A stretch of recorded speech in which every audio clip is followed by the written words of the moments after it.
Bonjour, bienvenue sur la plateforme du wellness, la plateforme dédiée au bien-être du renouvellement du bien-être au sein de la cellule familiale. Donc, nous avons créé des petites capsules, Mon moment ressources, pour aider nos frères et sœurs dans cette situation que l'on vit assez difficile. Nous avons avec nous en direct d'Israël, Daniela Chitrit. Bonjour Daniela. Bonjour, Alors ça va Daniela, Yaro? tu vas nous parler dans cette petite capsule comment réguler nos émotions dans toutes sortes de situations et très rapidement.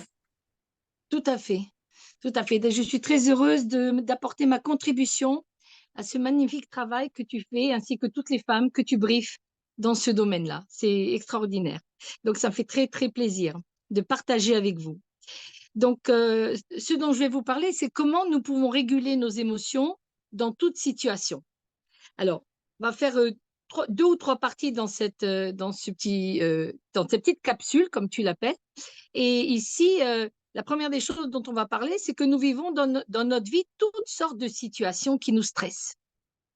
Alors, le stress, il fait partie de notre vie. Alors, il y a ce qu'on appelle un stress positif.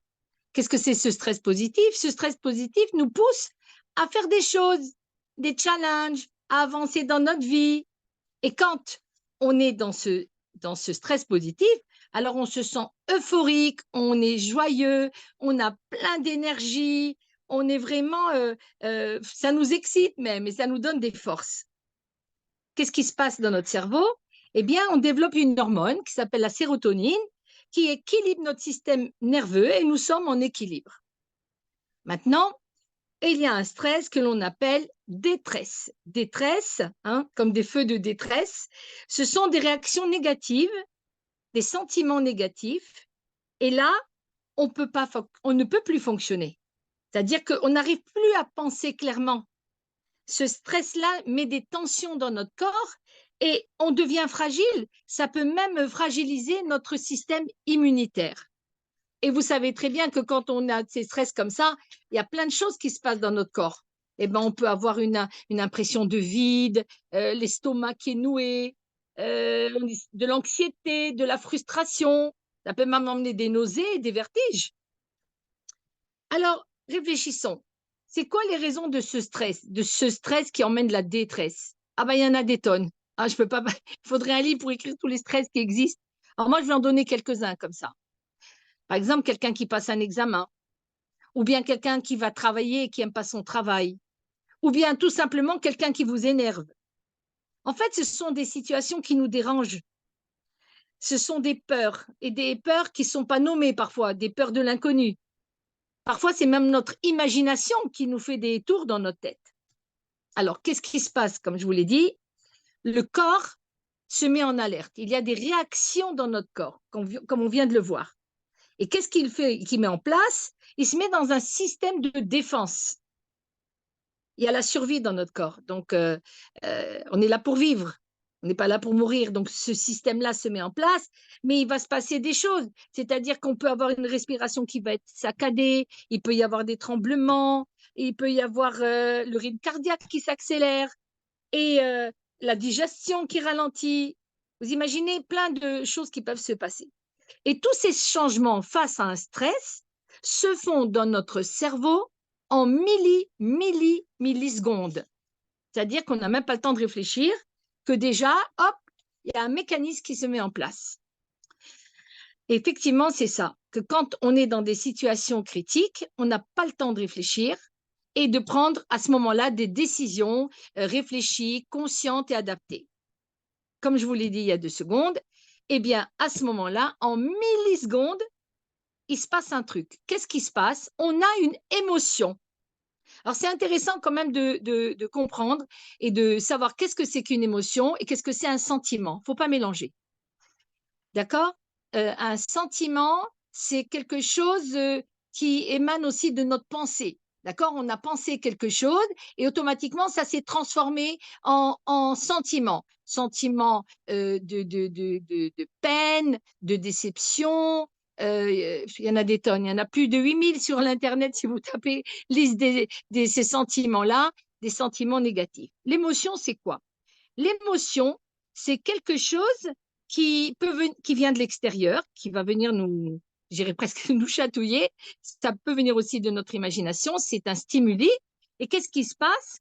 Cette émotion, elle a tout de suite une réaction chimique dans le cerveau. C'est de la chimie dans le cerveau. Ça se transforme. Hein, si vous avez appris la chimie à l'école, vous prenez un produit, vous mettez une goutte, ça devient bleu, il était blanc. Et ben là, c'est pareil. Dans le cerveau, il y a quelque chose qui se passe. C'est de la chimie et c'est au niveau de ce qu'on peut appeler, sans entrer dans les détails maintenant, je vous parle ici de neurosciences et de neurologie. On est dans le système endocrinien, ce sont des neurotransmetteurs, des hormones, et il se passe là-bas plein de transformations. Oui, les émotions sont des produits chimiques qui sont déclenchés par le cerveau à cause de ce que nous croyons. Du coup, eh ben, c'est ce que je vous ai dit tout à l'heure, on va se sentir mal, il y aura des douleurs et autres. Et en plus, on va se faire des croyances. On va dire, ouais, voilà, ça, c'est à cause parce qu'on m'aime pas. Alors voilà, c'est foutu, j'y arriverai plus, il n'y a plus rien à faire. Une notion de danger. On va se faire plein de films, de croyances en plus dans notre tête. Alors, bien sûr que je vais vous donner une technique, vous allez voir, elle est tellement simple, c'est plus long à expliquer qu'à faire, mais c'est bien aussi de comprendre qu'est-ce qu'on fait. Sinon, vous allez me dire, mais alors c'est magique votre truc. Non, c'est pas si magique que ça. Il y a des fondements scientifiques là-dessus. Il y a même des encéphalogrammes qui ont été mis en place par des neurologues où on voit la personne avec son système dans son cerveau, ou quand la personne elle a des stress avec ses émotions, il localise une zone rouge dans le cerveau et une fois qu'on aura fait ce qu'on va faire la technique, tout de suite l'encéphalogramme se remet à son niveau normal. Mais je vais vous expliquer comment ça se fait. Donc encore quelques explications avant de vous donner cette technique qui paraît si simple et vous dire que ce qui va se passer, c'est que ça va mettre votre cerveau à jour, un peu comme votre ordinateur quand vous faites reset ou quand vous dites je mets à jour. Et automatiquement, il va y avoir un bien-être dans le corps, quelque chose qui va réguler toutes ces manifestations dont nous avons parlé. Je dis toujours, on n'est pas fait en béton. On a un corps, on a un cerveau et on a des réactions. D'accord?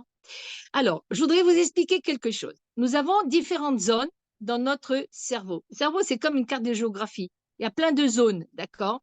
Moi, je voudrais vous parler de deux zones spécifiques. Il y a une zone qui se trouve ici, derrière la tête, là, l'occiput, vous voyez, ici, derrière, comme ça. Et cette zone, elle s'appelle l'aire commune d'intégration. On l'appelle l'ACI. D'accord? Elle est située à l'arrière de nos lobes ici temporales, là. Et c'est ici que se trouvent nos émotions. C'est là-bas qu'elles se localisent. L'aire d'intégration commune, c'est une sorte d'entrepôt. Imaginez un grand entrepôt où se trouvent là-bas plein de choses, plein. Hein, dans un entrepôt, il y a des cartons, il y a des boîtes, il y a plein de choses. Alors là-bas, qu'est-ce qu'il y a chez nous? Eh bien, il y a tous nos souvenirs complexes, tout ce qu'on a perçu avec nos sens, avec nos yeux, avec nos oreilles, ce qu'on a entendu, ce qu'on a senti, ce qu'on a mangé, qui nous ont, j'allais dire, trifouillés et qui se sont emmagasinés dans cette zone-là. Ça s'est mémorisé. Maintenant, il y a une autre zone du cerveau qui nous intéresse. Elle s'appelle l'APAC. Elle est là. Elle est sur le front. Qu'est-ce que c'est APAC? C'est l'aire de la pensée associative consciente. Elle est là. Autrement dit, simplement, c'est le frontal, le front, le front. Au niveau des prééminences frontales, ici, là et là. En mettant ma main, je les touche les deux. Cette zone, elle domine nos processus de pensée mentale. C'est exactement la zone de la réflexion ici. Du coup, elle nous fait voir clair. On comprend les choses. Et ici, il n'y a aucune émotion. Dans la réflexion, il n'y a aucune émotion. Alors, vous allez comprendre pourquoi je vous parle de ça. Avant ça, je voudrais vous demander si vous avez remarqué que lorsqu'on est dans un état de stress, ben, nos mains viennent se mettre comme ça. Si vous vous observez, bon, attends, je réfléchis, ouais, d'accord, ok. Et alors, je mets ma main là et automatiquement, il va se passer quelque chose, d'accord? Rappelez-vous même, quand vous étiez petit, peut-être, parfois nos mères et nos grands-mères, qu'est-ce qu'elles faisaient? Viens, viens, mon chéri, viens, viens. Elle nous prenait un torchon, un genre de mouchoir mouillé, et elle nous le posait là, ici, comme ça, sur la tête. Je me rappelle, quelqu'un m'a raconté que il y avait deux dames un jour, deux personnes, euh, je vais dire âgées, mais pas trop, mais qui étaient prenaient un petit café, hein, sur un petit café de la Côte d'Azur. Et voilà qu'il y en a une qui était complètement, elle avait le chauffage qui était au-dessus d'elle, d'accord? Et elle s'est sentie mal d'un coup, elle n'a pas réalisé. Et alors, elle a vu que son visage commençait à se transformer. Elle était comme si elle était en train de faire un mini AVC. L'autre dame, elle a eu le réflexe, elle a pris tout de suite un mouchoir qu'elle avait, elle a trempé avec de l'eau, paf, elle lui a mis comme ça sur le front. Et dans les quelques minutes qui ont suivi, elle s'est sentie mieux, son visage est redevenu normal. Donc ça, c'est quelque chose, on va dire, de naturel. Ce sont des réflexes naturels que nous avons de toucher le front.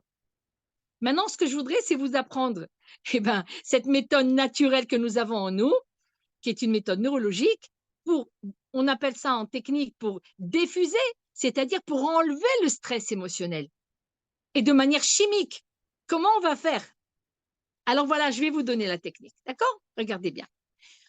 Dès que vous allez vous sentir en stress, tout à l'heure, je vais vous donner encore des exemples. Dès que vous allez vous sentir avec un stress, ça vient tout seul, en millisecondes. On va avoir un réflexe, d'accord?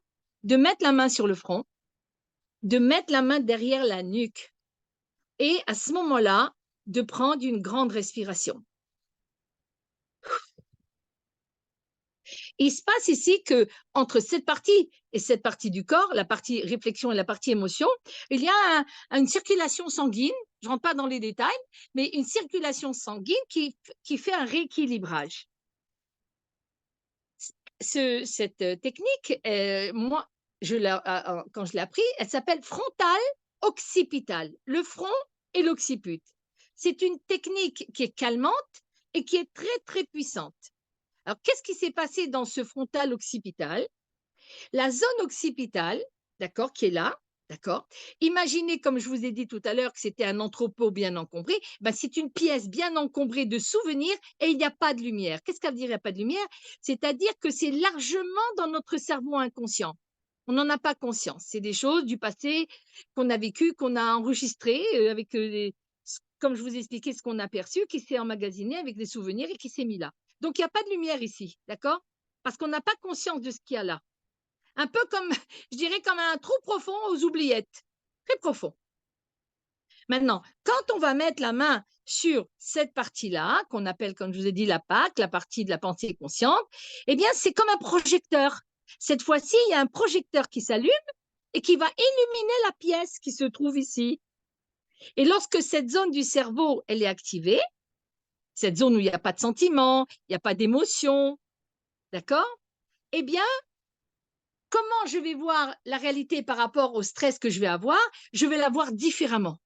Je ne vais plus la voir avec, comment dire, un stress émotionnel, chimique qui transforme dans mon cerveau. Ça va calmer l'histoire et ça va permettre d'avoir une autre vision des choses. C'est-à-dire que je vais vivre l'instant ici et maintenant et je suis plus conditionnée par des souvenirs qui se réveillent et que je ne sais même pas. Alors ça me dissocie de ce que je suis en train de vivre, d'accord? Et mais je vais donner des exemples, vous allez comprendre, d'accord? C'est une sorte de dissociation de l'événement que je vis, d'accord? Auquel on peut être confronté. Et là, c'est comme un nettoyage de stress. Voilà, c'est comme si on nettoie ce stress. Alors, ce frontal occipital nous libère de nos stress émotionnels. Et alors, ce qui paraissait dans la situation vécue comme quelque chose d'insurmontable, j'y arriverai pas, je peux pas, tu as vu la chose comme ça, alors au lieu que ce soit quelque chose d'insurmontable avec des obstacles qui paraissent infranchissables, ça devient quelque chose de facile, ça devient quelque chose de cool.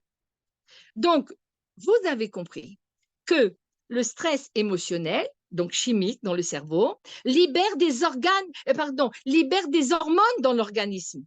Et que le rôle de cette zone-là va nous libérer et ça va nous permettre de voir la situation de manière différente. Je vais vous donner des exemples, vous allez comprendre. J'ai pris quelques exemples comme ça, mais je suis sûre que si je parlais avec vous, chacune de vous viendrait me donner ces exemples. C'est pour ça qu'à la fin, je vous donnerai mon numéro de téléphone. Et vraiment, si vous avez besoin de me poser des questions ou quoi, je serai à votre disposition. Donc, prenons un exemple. Il m'est arrivé une fois d'avoir une amie au téléphone. D'accord? Cette fois-ci, j'étais en France et on parlait de quelque chose et c'était l'heure où les enfants revenaient de l'école. Alors, quand les enfants reviennent de l'école, eh bien, ils arrivent tous en même temps. Et alors, tu as 5-6 enfants de la famille qui arrivent. Et alors, au moment où je parle avec elle, les enfants rentrent et commencent à dire: Maman, Ima, Ima, Ima. Elle m'a dit: Oh là là, ils veulent tous me parler là, tous ensemble. Alors, je lui ai dit: Tu sais quoi? Dis-leur de mettre la main sur le front et la main derrière la nuque à l'occiput. Alors, elle a dit: écoutez les enfants, mettez la main sur le front, mettez la main derrière la nuque et respirez. Au bout de même pas 30 secondes, elle m'a dit: ils sont tous partis. Où ils sont partis? Ils sont plus là. Ça veut dire quoi? Comme des petits oiseaux sur un fil, ils se sont envolés parce que leur stress est descendu à partir du moment où ils ont fait ce frontal occipital. Ça les a déjà, ils se sentaient beaucoup plus sereins, beaucoup plus calmes.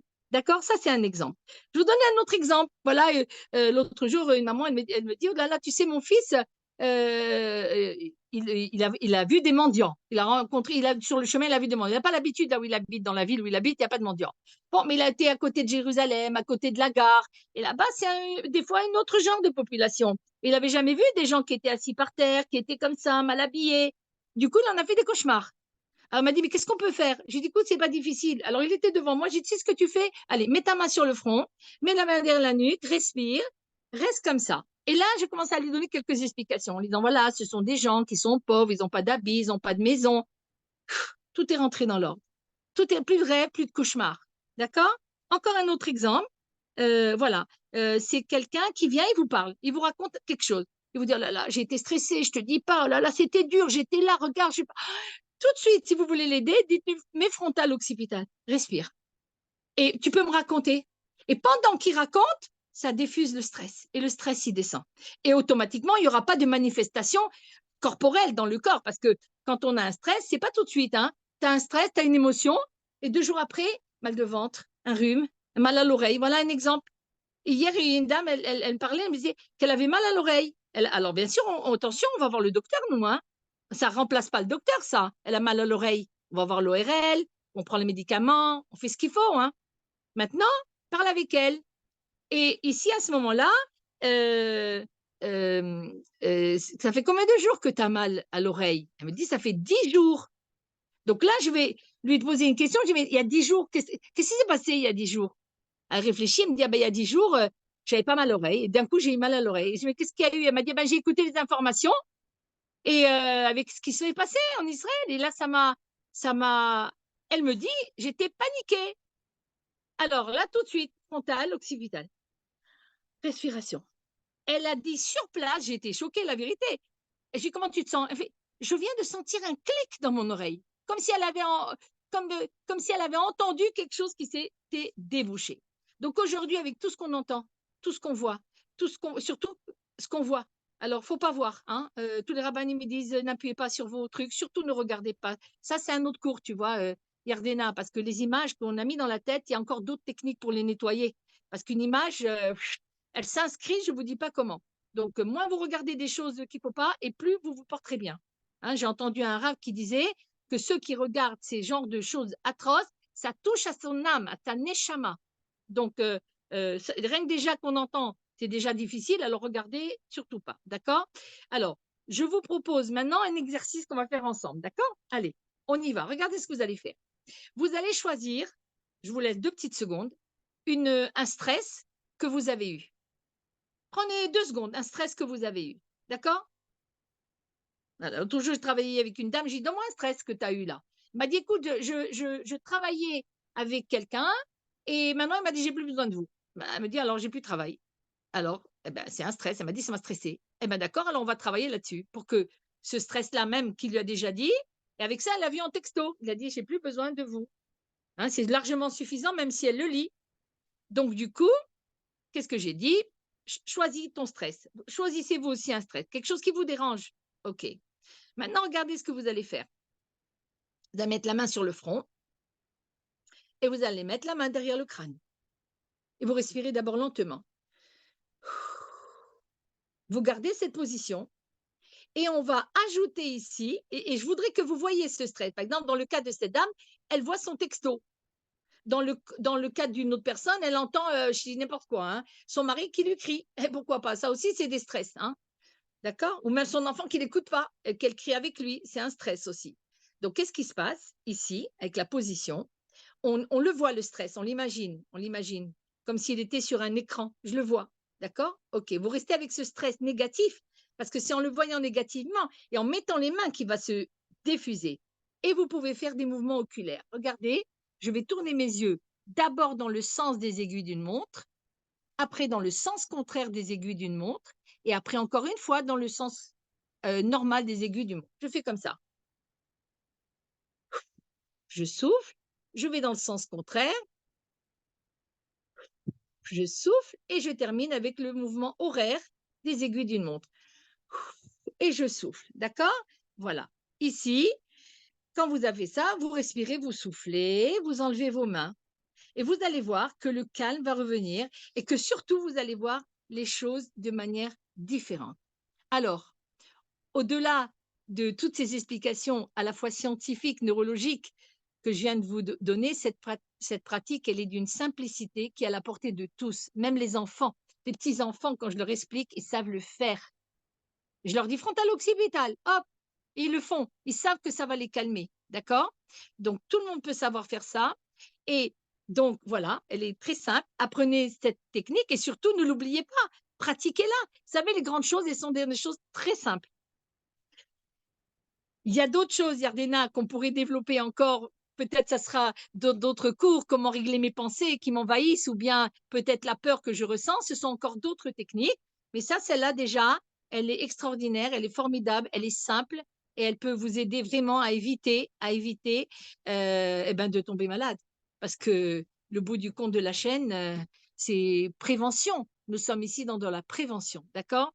Donc, voilà, moi, je reste à votre écoute. Je vous répondrai avec plaisir. Je peux vous donner mon numéro de téléphone, je vous le dis tranquillement. Daniela Chétrit, 06 24 94 47 06. Je répète, 06 24 94 47 06. Et voilà, je suis très contente d'avoir partagé avec vous eh bien, cette technique si simple qui va vous permettre de vous sentir mieux. Et je vous souhaite que des bonnes choses. Merci Daniela, merci beaucoup pour cette technique en espérant des bonnes nouvelles. Et merci d'avoir fait partie de cette chaîne de maillons voilà, qu'on essaie d'apporter au moins qu'on peut dans ces moments difficiles. Et à très bientôt sur la plateforme du wellness. Merci Daniela. Que des bonnes choses à toutes. À À bientôt. Au bientôt. revoir. Et Merci bonne santé. Bonne à santé. toi aussi, Daniela.